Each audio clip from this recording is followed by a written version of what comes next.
Ah, what a delightful day it is to dive into the currents of international news, my friends. Imagine the Seine in Paris, that iconic ribbon of water weaving gracefully through the city of light, welcoming swimmers once again after more than a century's pause.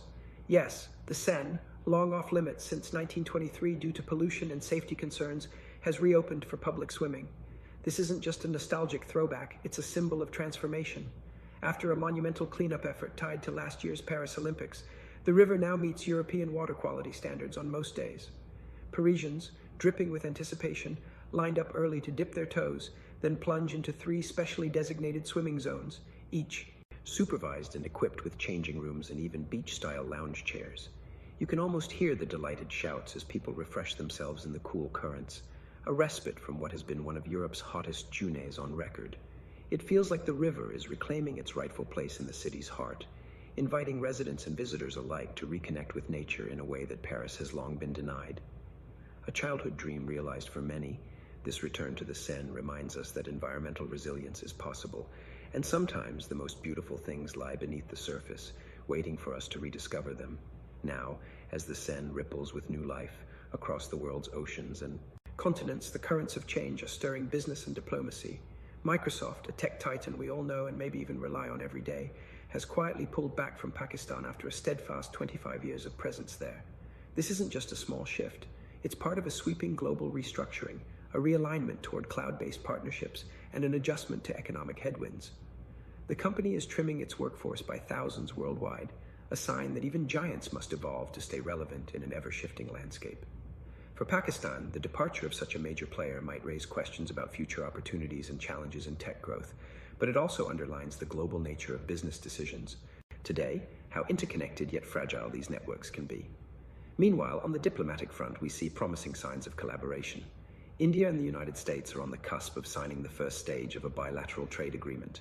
This isn't a grand sweeping treaty, but a carefully negotiated interim deal focused on resolving agricultural trade disputes, a sector often fraught with complexity and emotion. The deal is expected to be finalized imminently, pending presidential approval, and it marks a significant step towards strengthening economic ties between 2 of the world's largest democracies. We also hear that Pakistan and the US have made progress toward a trade understanding, reflecting perhaps a broader desire for stability and partnership in a region often beset by tension. Trade agreements like these are the quiet groundwork that can foster prosperity, and in turbulent times, even small steps forward matter. Yet, not all news carries the promise of renewal or cooperation.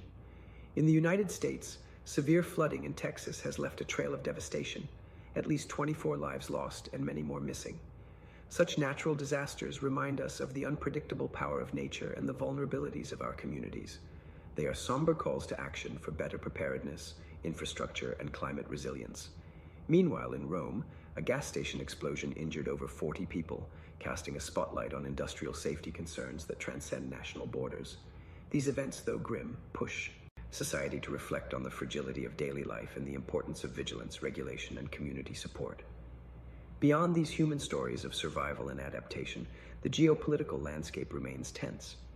Ukraine reports having struck a Russian airbase amid ongoing conflict, while in a hopeful glimmer, Hamas has responded positively to proposals for a temporary ceasefire and a hostage exchange with Israel.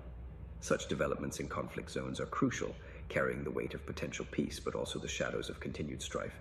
They remind us that behind headlines lie complex human dramas, families seeking safety, nations grappling with identity, and the timeless yearning for peace.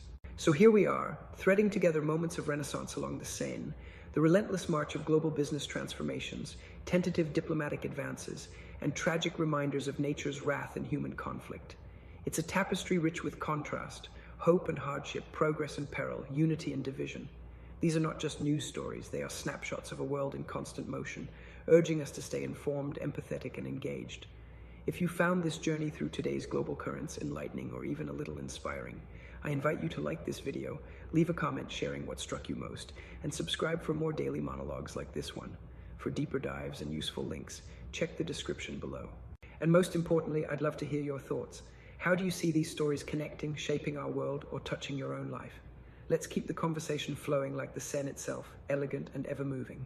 Until next time, this is Alvin, your voice of green ground, wishing you curiosity and calm along your journey.